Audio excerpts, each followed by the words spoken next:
الله الرحمن الرحيم. نحمد ونصلي على رسوله الكريم. قال الله تبارك وتعالى: إن الله لا يغير ما بقوم حتى يغيروا ما بأنفسهم. خدا نے آج تک اس قوم کی حالت نہیں بدلی جس کو نہ ہو خیال خود اپنی حالت بدلنے کا۔ محترم حضرات، آج 26 جنوری 2022 کی جس مجلس میں ہم یہاں شریک ہوئے ہیں، اس کو یوم جمہوریہ یا ڈیموکریٹک ریپبلک بولتے ہیں، ریپبلک انڈیا بولتے ہیں۔ اس کی کیا اہمیت ہے؟ سب سے پہلے ہم آپ کو 26 جنوری یوم جمہوریہ یا ڈیموکریٹک ریپبلک انڈیا کی اہمیت بتانا چاہتا ہوں۔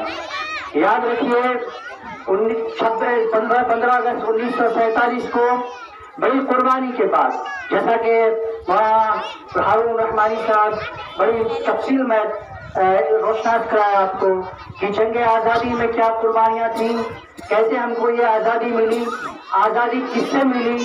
آپ کو معلوم نہیں ہے آزادی کی اہمیت، کیونکہ 1947 سے اور آج 2022 میں جب ہم آج اس جھاج پٹی آشا کے اس دھرتی پہ بیٹھے ہوئے ہیں، بشن پور کی دھرتی پہ بیٹھے ہوئے ہیں، تو آپ کو اندازہ نہیں ہوگا کہ 1947 میں ہمارے پروجوں نے، ہمارے آبا و اجداد نے اس کو آزادی لینے کے لیے کیا قربانیاں پیش کی تھی۔ اس قربانی کو اگر آپ چند لمحوں میں بھی اگر تصور کریں گے تو آپ آج کی جو دی ہوئی آزادی ہے، جو آپ اس کھلے آسمان کے اور کھلی زمین میں جو آپ سانس لے رہے ہیں، جو دل آتا ہے آپ بول دیتے ہیں، جہاں دل چاہتا ہے آپ چلے جاتے ہیں، اپنی کھیتوں میں جو من ہوتا ہے اگا لیتے ہیں، آپ کو جب مرضی ہوتا ہے جس شہر میں جانے کا دل کرتا ہے چلے جاتے ہیں، یہاں تک کہ آپ کو کسی غیر ملک میں بھی جانے کی مرضی ہوتی ہے تو اپنے پاسپورٹ دکھا کے اور ٹکٹ لے کے چلے جاتے ہیں۔ لیکن یاد رکھیے 1947 سے پہلے ہمارا یہ دیش ایسا نہیں تھا۔ ہماری ہر حرکت پر ایک پابندی تھی، ہماری سوچ پر پابندی تھی، ہمارے گھروں کے آگے پہرا تھا، ہماری سانس لینے پر بھی آزادی نہیں تھی، ہم کو اس کا ٹیکس دیا جاتا تھا۔ ان تمام چیزوں کا مقابلہ ہمارے آبا و اجداد نے پوری جرأت کے ساتھ، پوری ہمت کے ساتھ، پوری قربانیوں کے ساتھ انہوں نے اپنی جان کی بازی لگا کر یہ آزادی حاصل کی۔ یہ آزادی کا مطلب اب آپ کو سمجھنا چاہیے کہ آزادی کیا تھی۔ یہ آزادی انگریزوں سے تھی، یہ آزادی ان انگریزوں سے تھی جنہوں نے 100 سال سے زیادہ ہمارے ماں بہنوں کے اوپر ظلم و ستم کے پہاڑ توڑے تھے، ہمارے بوڑھے اور کمزوروں کو انہوں نے ستایا تھا۔ ان سے ہمارے آبا و اجداد نے نہاد جسم کے ساتھ سینہ سپر ہو کر جو وقت کے مقابلہ کرتے ہوئے آزادی حاصل کی تھی۔ جب آزادی حاصل ہو گئی یہ سوال پیدا ہوا یہ ملک کیسے چلے گا، اس ملک کو کس قانون کے تحت چلایا جائے۔ تو بڑے بڑے جتنے ہمارے اس زمانے کے لیڈران تھے سبوں نے سر جوڑ کر بیٹھا اور سبوں نے ایک بات پر اتفاق کیا کہ یہ ملک جب چلے گئی تو جمہوریت کی بنیاد پر چلے گی، ڈیموکریٹک چلے گی۔ یاد رکھیے دنیا میں فارم آف گورنمنٹ، دنیا میں حکومت کی شکلیں بہت ہوتی ہیں، بہت شکلیں ہوتی ہیں۔ کہیں مونارکی ہوتا ہے مطلب بادشاہیت ہوتی ہے، کہیں ڈکٹیٹرشپ ہوتا ہے، یعنی ایک ہاتھ میں ساری طاقت دے دی جاتی ہے۔ اور ہمارا ملک انفراد ہے تمام دنیا کے ملکوں سے، کیونکہ یہاں جمہوریت ہے، یہاں کسی ایک کے ہاتھ میں طاقت نہیں ہے، یہاں کے پبلک کے ہاتھ میں طاقت ہوتی ہے، یہاں کی پبلک اپنا نمائندہ چنتا ہے۔ تو اگر 5 سال میں اس کو پسند نہیں آئے، اگر وہ کام نہیں کرے تو اس کو کھا کے پھینک دیتے ہیں۔ یہ ہمارے ملک کی یہ خوبصورتی ہے، ہماری ملک جو ڈیموکریسی کو فالو کرتی ہے۔ ڈیموکریسی کی روح کیا ہوتی ہے، ڈیموکریسی کی اسپرٹ کیا ہے؟ جو 26 جنوری یوم جمہوریہ کے طور پر جو ہم مناتے ہیں اس کی اسپرٹ کیا ہے، اس کی خصوصیت کیا ہے، اس کے ایسنس کیا ہے، اس کی روح کیا ہے، ہم اس پر آپ کو تھوڑی دیر بتانا چاہتے ہیں، پھر اس کے بعد آپ کو ہم علم کی روشنی اور پھر ہماری ذمہ داری آپ کو بتانا چاہتے ہیں۔ یاد رکھیے